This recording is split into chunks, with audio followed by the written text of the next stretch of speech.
it's Ray from the Teach Better team, and I'm so incredibly honored, kind of fangirling out, that I get to go live to do a hashtag Mastery Chat recap with our amazing host. Dawn, how are you feeling after that incredible chat? Oh my gosh, it was, wow, unbelievable. I just can't get over just the deep, insightful comments and just the thinking that, we're already doing about getting back into the classrooms with kids this fall. Like, there's so much work to do, but I'm seeing the preparation that folks are doing now, and it just makes me so excited for our kids. I couldn't agree more. I said so much of that, and that's really what I want to recap, because there was so much within one stinking hour. Before we get into any of that, though, doesn't it go so fast? Like, it's an hour chat that feels like 10 minutes. I don't know how to describe it.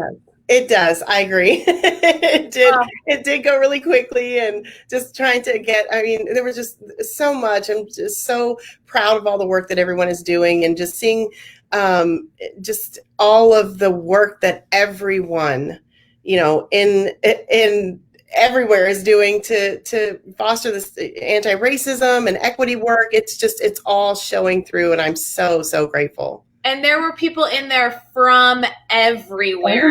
Like, when people were popping in right off the bat, it was like instantaneous. It was like different states, different countries, so much.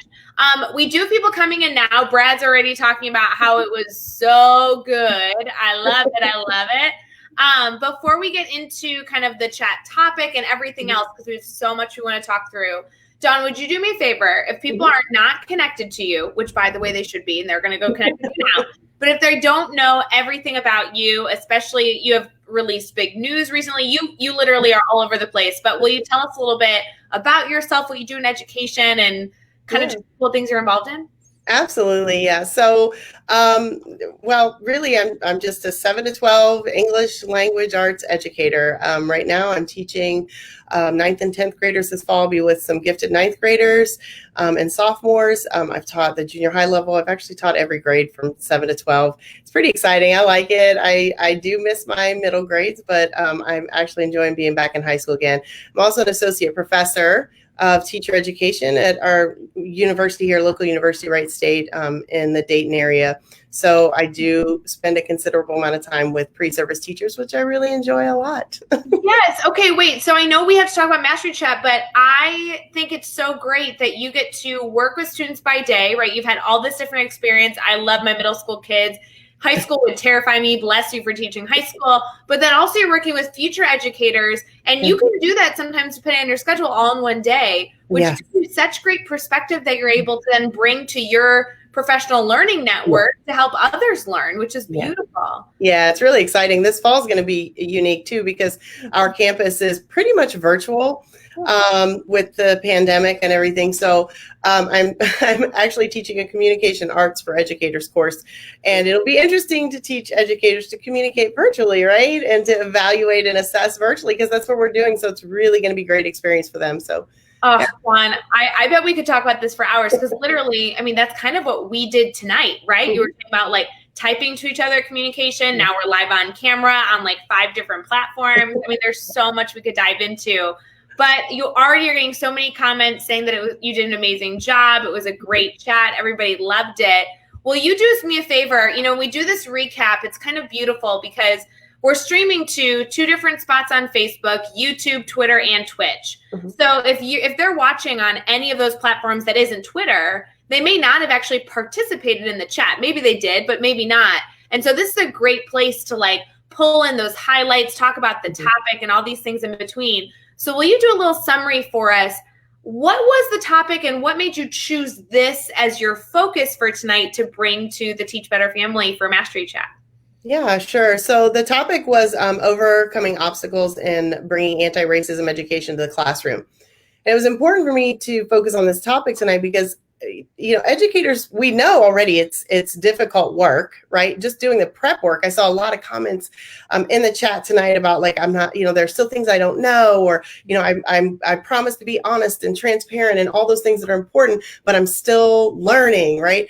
And it's good that we're there and we understand that. We just have to be prepared that when we go in the classroom, right? It's kind of like we go all the way back to when we were brand new teachers and we had, our best laid plans, right? We knew what was going to happen and we had everything set. And then we go in and we're like, oh, it didn't go the way I wanted it to. What do I do now? And I've heard those stories. I've actually been involved in some of those myself where, I'm trying to get a point across, something even I'm really passionate about. And it kind of goes flat. And this can be, we don't want to go flat on this work. It's okay if we do, but the best thing, and I saw this a lot, and I think it was Punk Rock Classrooms was talking about how important it was to just work on building those relationships and trust and honesty with students. I saw Dustin Pearson was talking about community building and how important it is to just build communities in the classroom. And we've got to focus on something very important. We start thinking about setbacks and overcoming obstacles, not just the student to teacher relationship, but what kind of culture are you building student to student, and empathy and understanding and those kinds of things. It's going to be really important. But yeah, we have to tackle these ahead of time, focusing in on the fact that there are going to be obstacles that we have to work to overcome. Right. And it's interesting because I think this idea is something that I continue to see all over my news feed. It's been brought up in other chats. But what I loved about the chat today was we really saw a lot of like very tactical takeaways. Like, I'm going to do this. I'm going to implement this to ensure that we're serving our students the best way possible. So when you designed your questions, I think there were 6. Was there 7 questions? There were 7, yes. 7 questions. Okay, 7 questions total, including then the intro. So, oh my gosh, so many. There was so much engagement. It was so busy. But as you were designing these questions, was there any one, and I know it's probably hard to pick one, but any one that you were like, I can't wait to see what this answer turns out, or one that you asked and actually sparked a lot of conversation that surprised you? Yeah, I think question number 5 was probably the one that really resonated. Well, actually, I know it resonated with a lot of folks. For me, I was excited to write the question. The question 5 asks, what is really the impact of your race on you teaching anti-racism, you being an educator? That question matters immensely. It matters because, if you're a white teacher teaching white students or white teacher teaching Black students or vice versa, there are implications, right, that we have to consider, like what is going to be, how's my message going to resonate with students? And, this is an important topic to explore because as a Black teacher looking out in my school district at a sea of white faces, that I love deeply and they love me. And I've known some of them for many years from junior high school. Sometimes, like I worry, is my message getting across? I love them. They love me. We have a beautiful relationship.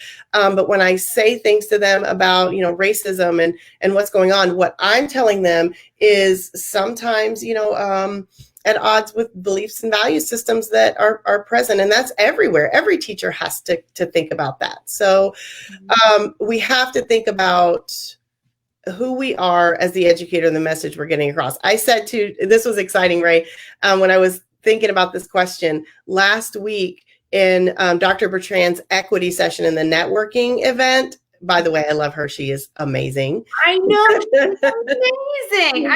Oh my God, such a fan. Yeah, we were talking about what at the end, kind of what are some things that we really need to do and focus on.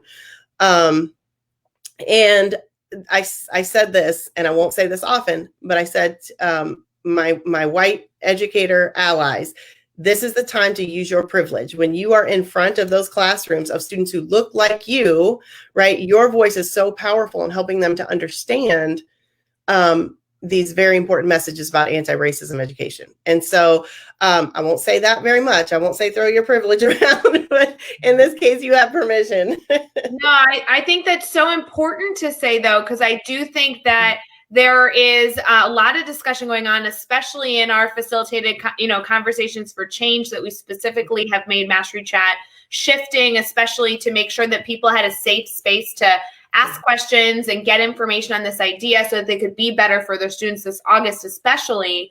That has been a question that I've seen people asking of, can I talk about this? Is it okay for me to say these things? And I think that it's important that we start talking to white educators saying, it's okay. Your voice is important. You need to continue the conversation, because I have said this. I know Tracy Browder is listening in. We've had I see her over there. I see you. We've had this conversation so much. I keep telling her, I was like, it makes me nervous that I'm not hearing this conversation anymore. It was so loud for a few weeks. Yeah. It's so impactful, and it filled every social media news outlet. And now it's getting quiet. It makes me so anxious. And that's why I love that you're able to facilitate this chat and say the details that you've said just in this, 10-minute live so far, is that we really need to keep this conversation going and keep talking about it. It can't stop here. Well, I'm not gonna give away too much. Tracy's my girl, right? That's my friend. And I'm not gonna give away her chat next week, but I know that she's gonna start diving into this. We're gearing up to go back for pandemic, meeting the needs of students during the pandemic and trying to address the concerns that exist there. But I bet you Tracy's going to talk a little bit about racism and anti-racism education in that vein. And we have to know the important thing is that just because we're in the midst of a pandemic, racism does not disappear. In fact, the pandemic a lot of times has worked to highlight these kinds of inequities and the systemic racism that exists. So that's going to be an interesting conversation. I can't wait for that next week. Yeah, and I can't wait. That's so exciting. I forgot that she was hosting next week. That's fabulous. I have to kind of admit I'm a little jealous of your friendship with Tracy. Yeah, pretty cool. I was trying to work to be Tracy's best friend. I was trying to get the in, and I'm pretty sure I'm third on the list, which, you know what? If you're going to be third, at least you're third on Tracy Browder. Right. Oh, goodness. So I heard that, I saw there were so many questions. There were so many educators asking questions, but then responding, giving feedback. Was there anything that you felt like was shared, either in question 5 specifically, because I did love that question. That was the one I'd hope you talked about, or any of the others that you feel like gave really easy to implement strategies that you want to make sure all educators are considering this August? Something that we can really take away, not just an idea, but something we can physically go do to be better.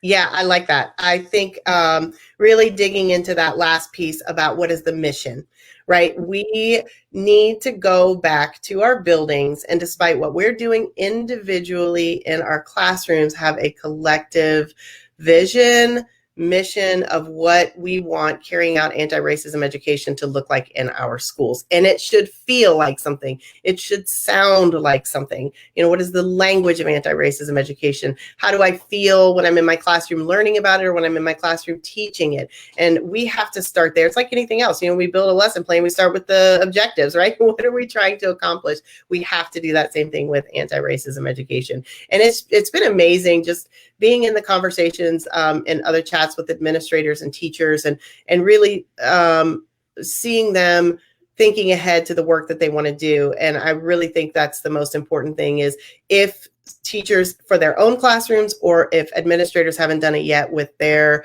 school buildings or even in their districts, it's time to start thinking about what that looks like, even in the midst of the pandemic. Well, and I was going to say, Dawn, so you do a lot of work with educators. I know you do a lot of work with administrators and everything in between, future teachers. Oh my gosh, your list goes on and on.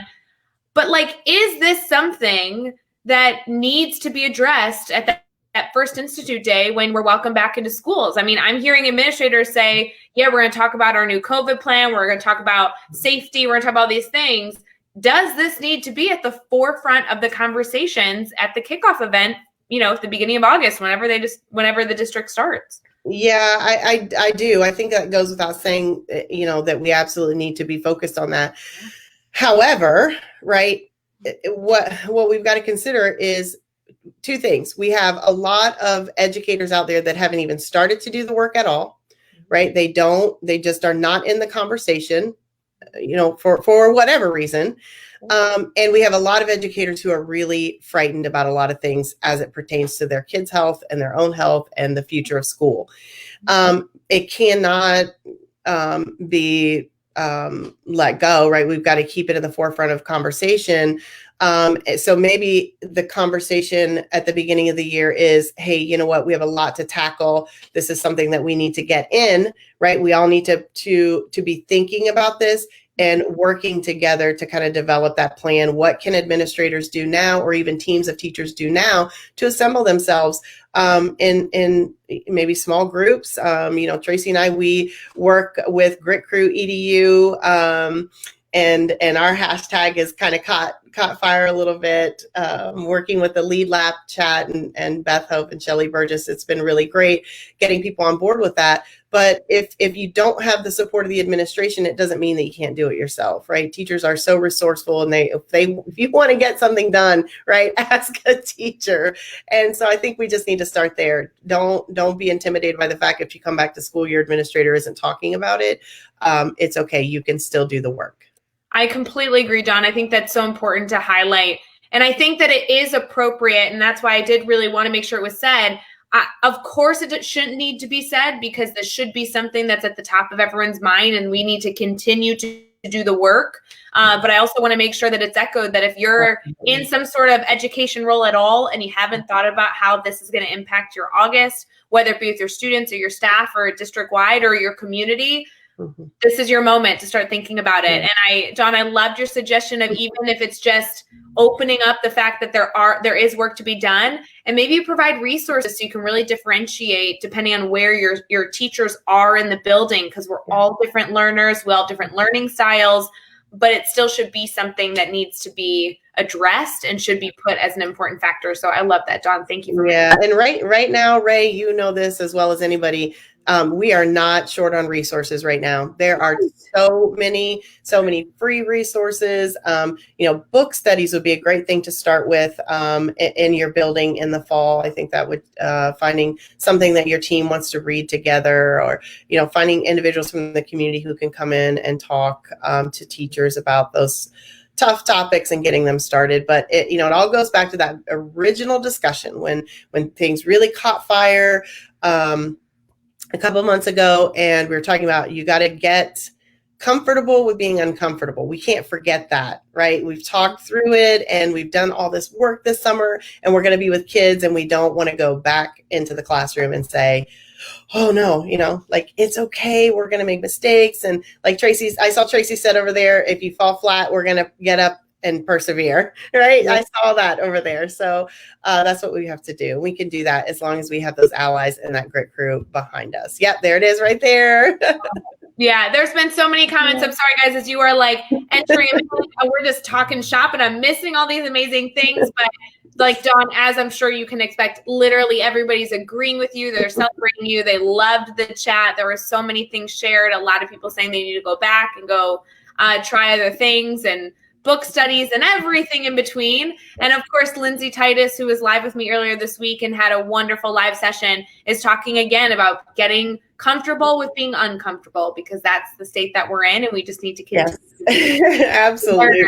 Absolutely. And find a friend. Just find somebody else, even if it's one other person in your building who that will go through this process with you, that you can trust and have conversations about and try things, bounce ideas off each other and you both try it, or, have your classes visit each other and talk about these in safe spaces together. I think we have all sorts of ways that we can connect with kids. As teachers, we do a great job building relationships with our students, and now's the time that we need to kind of take advantage of that. We have to be careful, obviously, right? Because kids come to us with, all sorts of cultural constructs and the beliefs and value systems that they have at home. And our goal should never be, obviously, to tear students down, but we've got to find ways to navigate those systems that are in place and just kind of help reconstruct them and give them a new lens through which to see the world around them. So. No, you're absolutely right.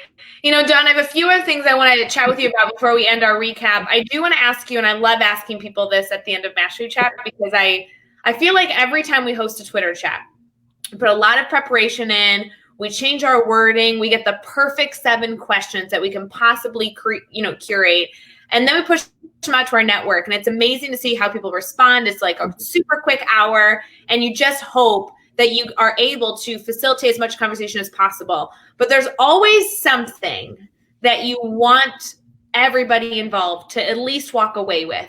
No matter where they entered in this conversation, whether they popped in late or coming from a different mindset, whether they just started the work or have been doing the work for years and are very passionate about this topic, it's important that you don't just enjoy Mastery Chat, but you take something away specifically.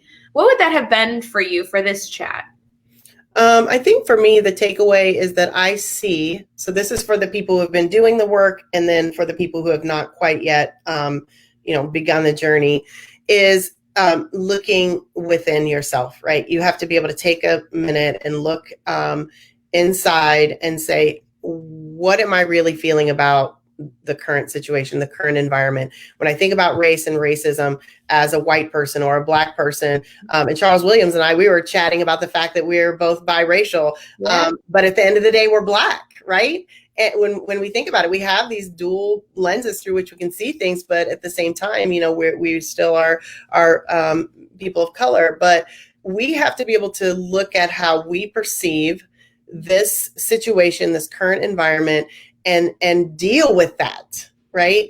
I know in the beginning, Tracy and Beth and Shelley and I talked a lot with folks in the chat about these feelings of guilt and feelings of like, like there are a lot of things people didn't know that, we just had to kind of work through, and that's okay. And then, as a Black woman, I have to look at myself and go, okay, you can't be mad all the time, right? About, maybe somebody genuinely didn't know something. How do I get over this frustration and anger that I feel about the situation, about how things are right now, and then also just questioning like, well, why didn't you know?